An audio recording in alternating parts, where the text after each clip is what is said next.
Creo que aquí hay mucho de contexto cultural, histórico, político, donde uno vive y donde uno nació. Creo que cuando se menciona la palabra coca es muy difícil pensar en inmediatamente solo la hoja, la planta, sino que el contexto mismo lo mete a uno como en todo el problema que ha traído en Colombia la cocaína como tal. Entonces uno le menciona coca e inmediatamente piensa en carteles, en Pablo Escobar, en Cartel de Medellín, en la guerra, en las guerrillas, en los paramilitares, como que viene todo ese contexto pesado detrás de la palabra que nosotros pues de cierta forma hemos vivido como colombianos a lo largo de la historia. Mi nombre es Oscar Palma, yo soy profesor de la Facultad de Estudios Internacionales Políticos y Urbanos de la Universidad del Rosario. Yo he estudiado realmente el crimen organizado y el terrorismo, como los grupos de terrorismo. Y de cierta forma en Colombia es imposible no estudiar esto sin estudiar también todas las economías ilícitas, el mercado de la coca.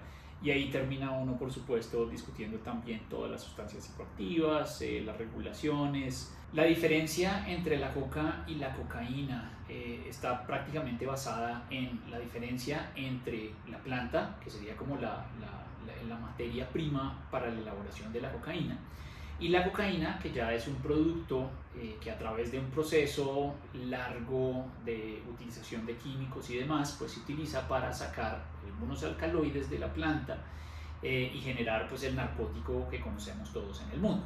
Yo creo que sí es posible pensar en la palabra coca más allá del tabú de la cocaína, y yo creo que es de cierta forma es una construcción cultural, pero es algo que de cierta forma en los últimos años ha avanzado. Yo creo que cada vez más las nuevas generaciones, discusiones más profundas sobre la diferencia entre la coca y la cocaína, le apuntan mucho a entender esa diferencia entre lo uno y lo otro. Tal vez las generaciones mayores, tal vez la generación de mis papás, de mis abuelos, difícilmente van a lograr como materializar esa diferencia entre coca y cocaína. Y puede que tome, de cierta forma, pues los cambios culturales siempre toman tiempo. Pero yo creo que vamos a llegar al punto en el que la gente, o una gran parte de la gente, va a poder entender la diferencia entre coca y cocaína. El origen de la posición prohibicionista está basado, uno, en las convenciones de Naciones Unidas para enfrentar el problema de las sustancias ilícitas, y dos, la política de seguridad nacional de Estados Unidos durante los 70s y particularmente durante el gobierno de Nixon, que fue quien declaró particularmente a la cocaína como el enemigo público número uno. Entonces, de cierta forma, viene todas las convenciones, todo el derecho internacional, que desde los 60 nos está diciendo las drogas son prohibidas y no hay discusión. Estados Unidos, pues siendo quien es en el mundo, pues que declara como enemigo público número uno a la cocaína y dice tenemos que enfrentarla como si fuera una guerra con todos los medios.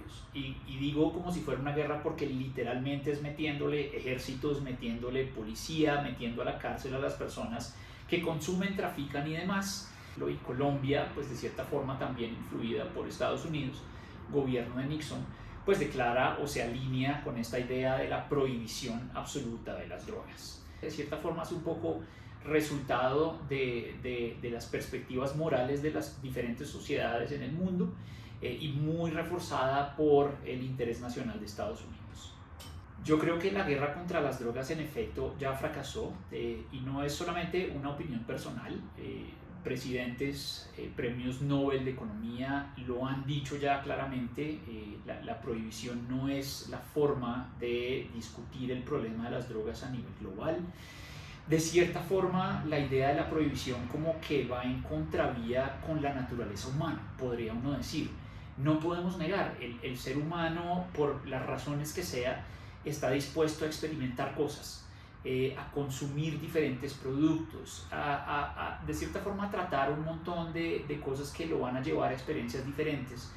Y esa es la naturaleza humana como tal. El prohibicionismo ha sido una especie de negación de esa naturaleza para decir no, nadie puede consumir nada. Entonces, y ahí está el problema. Digamos, el prohibicionismo fracasa por eso. Millones y millones de dólares se han invertido en Estados Unidos, en Colombia, en Europa, para luchar en contra de las drogas, y a pesar de toda esa inversión, el problema del consumo sigue ahí, la producción sigue ahí, no hemos tenido resultados reales. Es una especie de bicicleta estática, entonces de cierta forma el prohibicionismo está mandado a fracasar. Yo creo que se podrían encontrar más beneficios para el sistema de salud en la regulación que bajo el sistema que existe actualmente. La regulación, que no necesariamente es legalización, y a veces se confunden esas dos cosas. Legalización sería admitir a través de la ley que todo lo relacionado con las sustancias consideradas ilícitas va a ser legal. Desde la producción hasta el consumo abierto en cualquier lado, todo sería legal. Regular es como entender que algunas partes de este proceso no siguen siendo legales. Por ejemplo, la producción puede seguir siendo ilegal, pero podemos tener ciertas conductas desde la ley frente al consumidor. Entonces, si uno tiene una regulación concreta, uno puede entender que a esa persona que se le encuentra en la calle con una sustancia puede realizárseles ciertos comportamientos, ciertos procesos o, depende de la sustancia, ciertos castigos, sin que todo el proceso como tal sea legal. Entonces, no es necesario ir hasta el punto de legalizar todo el proceso para avanzar en el problema de las drogas. Uno podría sencillamente pensar en regular, en qué espacios se puede consumir, qué tipos de sustancias se pueden consumir, en qué momentos, por quiénes, bajo cuál producción y de nuevo con cuáles penas. Entonces, de cierta forma sí existe esa diferencia, a pesar de que en el debate público eso no se entiende muy bien y la gente piensa que al decir vamos a regular, inmediatamente estamos legalizando todo. El regular de cierta forma permite una exploración científica a fondo de las consecuencias medicinales de cada una de las sustancias ilícitas. Y eso nos permitiría hacer diferencias en los tipos de consumos. Una cosa es el consumo recreativo, otra cosa es el consumo experimental, otra cosa es el consumo problemático. Si entendiéramos como los impactos médicos de cada una de las sustancias en cada uno de esos niveles, sería posible como programar o planear políticas verdaderas de prevención sobre esos diferentes sectores y de cierta forma preparar al sistema de salud también para saber en qué momentos tiene que actuar, en qué casos tal vez no es necesario hacerlo y de acuerdo a la naturaleza de cada una de las sustancias. Entonces yo creo que la regulación de cierta forma ayudaría mucho más a todo el problema en general, incluyendo el sistema de salud, que la idea de sencillamente prohibamos las sustancias y que nadie consuma nada. Siempre han existido tensiones entre la planta de la coca como planta ancestral para muchas comunidades y la guerra contra las drogas. Y es una tensión apenas obvia. Desde la perspectiva del prohibicionismo, la idea es acabar con los cultivos, bien sea de coca, de marihuana, de amapola. La idea de vamos a erradicar por la fuerza, la idea de vamos a acabar con todos los cultivos de todas las plantas, pues de cierta forma va en contravía de ese derecho, si se quiere, ancestral de muchas comunidades. Las políticas prohibitivas sacrifican un poco esa cuota de las comunidades de tener su planta, justamente el alejarnos un poco de la prohibición, pensar en regulación y pensar en políticas diferentes de drogas que de cierta forma ya lo están haciendo los estados, incluye esa cláusula o esa idea de que las comunidades ancestrales puedan mantener sus plantas para el uso de sus tradiciones tal cual como siempre han existido. Y las comunidades siempre han dicho, ustedes nos responsabilizan a nosotros del problema de las drogas, pero la realidad es que la cocaína es un invento de la sociedad occidental. El consumo de cocaína es el que motiva, es el que jalona toda la cadena. Es un fenómeno económico, es decir, si existe demanda, muy seguramente va a haber oferta. Y la oferta y toda esa parte de la producción, desde el cultivo al primer procesamiento para generar pasta base, al segundo procesamiento para generar cristalización, se reacomodan de acuerdo a las necesidades del contexto, pero manteniendo una oferta porque existe demanda. Ahí hay unos centros globales principales de consumo, tenemos Europa, Estados Unidos, el Lejano Oriente, Australia, Nueva Zelanda, en fin. Siempre y cuando se mantenga ese consumo, pues va a haber, por supuesto, oferta, y esa oferta y ese sistema de producción y distribución de cocaína se va a adaptar se va a adaptar constantemente de acuerdo a las condiciones del contexto. ¿A qué me refiero con eso de la adaptación? Uno podría pensar que uno erradica, fumiga, destruye el cultivo en algunas zonas y eso quiere decir unos grandes éxitos para la reducción de la producción. No necesariamente, lo que va a pasar es que se van a desplazar esas zonas de cultivo. En el caso de la distribución se van a encontrar nuevas rutas. Si se necesitan laboratorios, esos laboratorios van a aparecer en nuevas regiones. Y esto en el nivel incluso regional en los Andes. Entonces podemos reducir, destruir laboratorios en Colombia, aparecen en Ecuador, aparecen en Venezuela, aparecen en Brasil. Podemos cerrar rutas de comercio que salen desde Colombia, se van para Ecuador, se van para Brasil. Entonces de cierta forma ese consumo de cocaína alimenta el sistema completo de cultivo, procesamiento, distribución, cuyos actores se van acomodando de acuerdo a las necesidades del contexto. Creo que el dinero del narcotráfico en Colombia ha permeado el sistema político, las campañas políticas, a los líderes políticos en varios niveles, en diferentes regiones donde existen gamonales, líderes particulares de ciertas áreas que se han nutrido de cierta forma de ese narcotráfico. Obviamente el caso más evidente a nivel nacional pues fue el gobierno de Ernesto Samper, cuando se supo que había recibido su campaña financiación del cartel de Cali y nos llevó a un periodo de gobernabilidad muy difícil, de relaciones internacionales, relaciones exteriores muy mal manejadas. El presidente colombiano perdió la visa de Estados Unidos, su principal aliado, y eso es justamente la consecuencia de cómo el narcotráfico ha permeado la política en el nivel nacional. Pero lo que decía un poco antes, si pensamos en el nivel de lo local, pues uno encuentra cómo narcotraficantes o el dinero del narcotráfico terminan financiando a personas que son líderes en las regiones y pueden llegar o al Congreso de la República o a ser representantes de las asambleas departamentales, o pueden ser alcaldes o pueden ser gobernadores, y eso pues vicia el ejercicio de la política, porque de cierta forma el actor va a estar inclinado a favorecer a los actores criminales, al narcotraficante, y no a actuar en términos del bien de la población general. Y eso lo hemos visto en diferentes épocas históricas, y si hablamos incluso de la parapolítica y del narcotráfico, cómo permea la parapolítica, el narcotráfico al Congreso de la República. Entonces ha sido un factor que ha contribuido a la historia de la violencia en Colombia y que de cierta forma perpetúa el conflicto armado en nuestro país. Es cierto que el consumo, sobre todo que se hace en el norte global, motiva las violencias, sobre todo en el sur global. Si estamos hablando particularmente de cocaína, pues en los países de la región andina. Y esa violencia se manifiesta sobre todo en lo que está relacionado con el dominio territorial para cultivos, para puntos de distribución y para corredores de tráfico.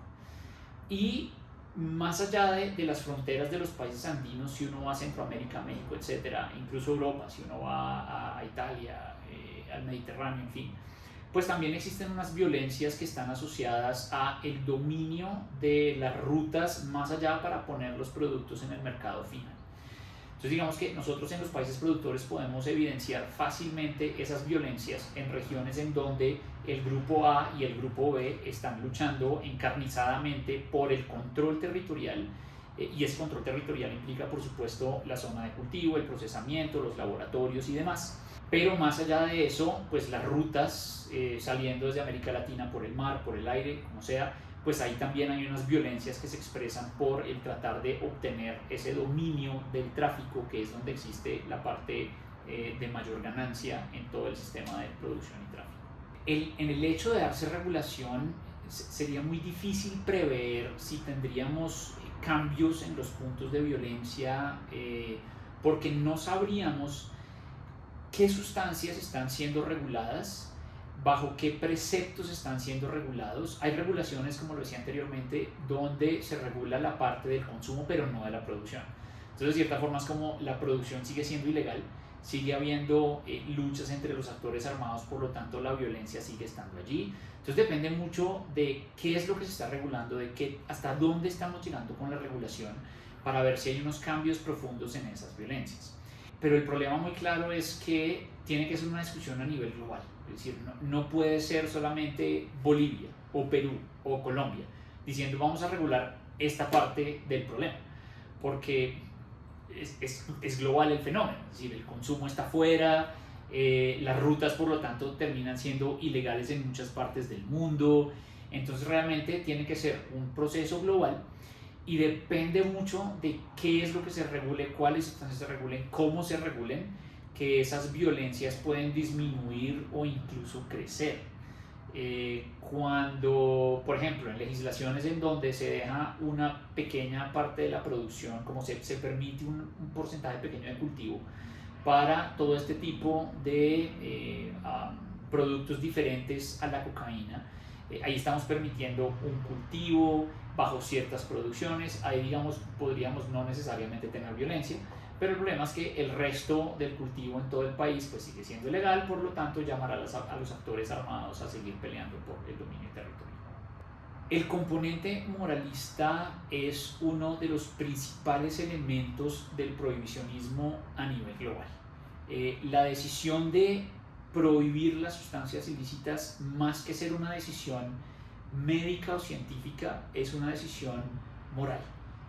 Los debates que sí han existido, por supuesto, debates globales en los cuales han participado expertos, presidentes, líderes globales, para salir adelante de esta idea de la guerra contra las drogas, realmente ha sido frenado básicamente por la perspectiva moralista. La idea es que no podemos permitir que nadie consuma drogas porque es malo y punto. Entonces por eso es uno de las grandes columnas del prohibicionismo, porque está basada en la creencia de que todo es malo, pero sin mirar la evidencia física, la evidencia médica, la evidencia científica, y eso es prohibicionismo puro. Yo creo que es muy importante que el mundo entienda las diferencias entre la planta de la coca y la cocaína como tal. ¿Qué pasa igual con otro tipo de sustancias? Es decir, la planta de amapola y los opiáceos y opioides que terminan siendo narcóticos pues son diferentes, y creo que tenemos que desmitificar la idea de que una planta en sí misma es negativa, genera consecuencias negativas para la sociedad.